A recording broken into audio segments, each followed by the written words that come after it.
Նիկոլ Փաշինյանը երկու լավ բան արել մեր հասարակության համար։ Մեկը համապարփակ լյուստրացիա արել, բոլորի դեմքերը պարզվել են, մյուսը սուտ լուր տարածել, որ ես Աղվան Վարդանյանի աղջիկն եմ։ Արդյունքում մենք շատ լավ ընկերներ ենք հիմա։ Շնորհակալություն Նիկոլ Փաշինյան։ Հիմա, քանի որ Սիսիանում ենք, մեր գործընկերը ապօրինի տնային կալանքի տակ գտնվող Արտուր Սարգսյանը բացեց այս հանդիպումը, մենք ողջունեցինք իրան, բայց ուզում եմ մի անգամ էլ բարձր ողջունենք ապօրինի քաղաքական հետապնդման ենթարկվող Արտուր Սարգսյանին, Աշոտ Մինասյանին, բոլոր քաղբանտարկյալներին, սրբազաններին, իրենց մաղթենք ազատություն։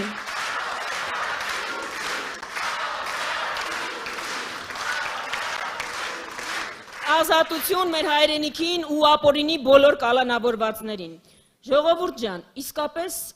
արտառոց ընտրություններ են, այնքան արտառոց, որ ուր գնում ենք, մեզ հարցնում են, այնքան տարօրինակ հարց են տալիս։ Օրինակ հարցնում են, սահմանադրություն փոխելու եք, թե չեք փոխելու։ Ես վատ երազում չէի կարող պատկերացնել, որ մենք այս կետին կգանք, որ նախընտրական շրջանում կքննարկվի սահմանադրություն փոխելու եք, թե չեք փոխելու, տարածք հանձնելու եք, թե չեք հանձնելու այս դիսկուրսը։ Բայց ինչի ենք եկել հասել այս դիսկուրսին, որովհետև թշնամին, Հայաստանին սպառնացողը պահանջել է, Փաշինյանը ընդունել է ու հիմա ասում է մեր սահմանադրությունը կոնֆլիկտածին է։ Կոնֆլիկտածինը դու ես, քո խոսույթն է և քո վարքագիծն է։ Ու մասնավորապես այն հայտարարությունները, որ ասում ես մեր տիրապետության տակ ադրբեջանական տարածքներ կան, ադրբեջանականն էլ ես իդեպ դու։ Ժողովուրդ, մի օրինակով, մենք Տիգրան մասին շատ խոսեցինք, իհարկե հասկանալի է, որ անընդունելի է նոր տարածքային զիջումները, բայց Տիգրան պահանջելը մի պարզ բան է ցույց տալիս, որ ես կարծում եմ մենք բոլորս անդադ պիտի կրկնենք։ Ոչ Տիգրան, ոչ Տավուշի գյուղերը Ադրբեջանին պետք չեն, իր համար կենսական չեն, մի քանի քառակուսի կիլոմետր այս կողմ, այն կողմ Ադրբեջանի համար նշանակություն չունի։ Այդ տարածքները Ադրբեջանի համար նշանակություն ունեն այնքանով, որ դրանով կարող են սպանել Հայաստանին, կարող են ակցիանի մեջ վերցնել Հայաստանին, կարող են շրջափակման մեջ վերցնել Հայաստանին, դրա համար է Ադրբեջանը այդ տարածքները ուզում, դրա համար, այսինքն Ադրբեջանի նպատակը խաղաղությունը չի, մեզ ոչնչացնելն է, այս է այդ պարզ ճշմարտությունը, որը մեզնից թաքցնում ենք ու այդ ծրագրին է, որ մենք դեմ ենք ու կանգնեցնելու ենք, չենք թողելու, որ լինի։ Հիմա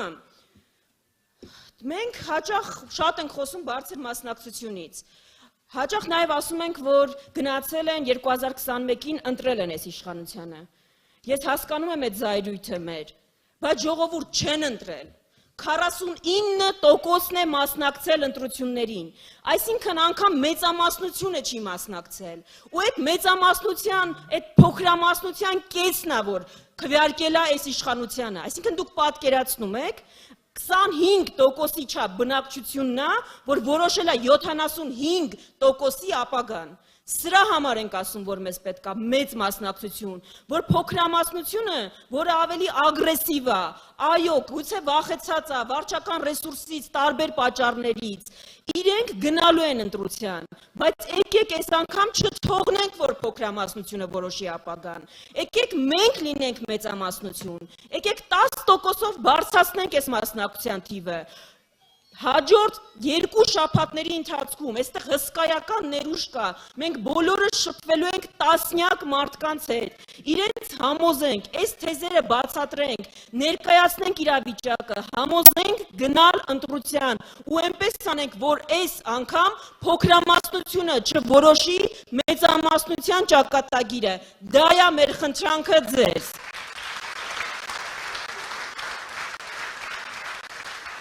Ու վերջում, վաղը ասում են, որ պաշտոնապես հայտարարել են, որ Մարկո Ռուբիոն է գալու Հայաստան, բարի գալուստ, միշտ ուրախ ենք միջազգային հյուրերի համար, ուրախ ենք բոլորի համար, բայց չենք կարող չնկատել, որ այս եվրոպացիների այցը, ամերիկյան բարձրաստիճան պաշտոնյաների այցը, խոշոր հաշվով նախընտրական քարոզարշավի է նմանվում, Ալիևից սկսված լծված են Նիկոլ Փաշինյանի նախընտրական քարոզարշավին։ ու դա անում են ձեզ մի հատ ուղերձ փոխանցելու համար։ Ուզում են ձեզ ասեն, որ տեսեք ինչ մարդիկ են իրա կողքը, ժողովուրդ ջան, ամեն ինչ որոշված է, վճռված է, դուք էլ շանս չունեք, ժողովուրդ, սուտ են ասում եւ սխալ են ասում։ Նույն այդ պաշտոնյաները Հունգարիա էին գնացել ընտրություններից 1 շաբաթ առաջ, աջակցում էին գործող վարչապետին, արդյունքում պարտվեց։ Ինչ է այս ամբողջ դասը մեր համար։ Եթե Հայաստանի Հանրապետության քաղաքացին գնա ընտրության, գնա տեղամաս, ինքը իր քվեով որոշի իր ճակատագիրը, ձևավորի իշխանություն, դրա հետ հաշվի են նստելու բոլորը։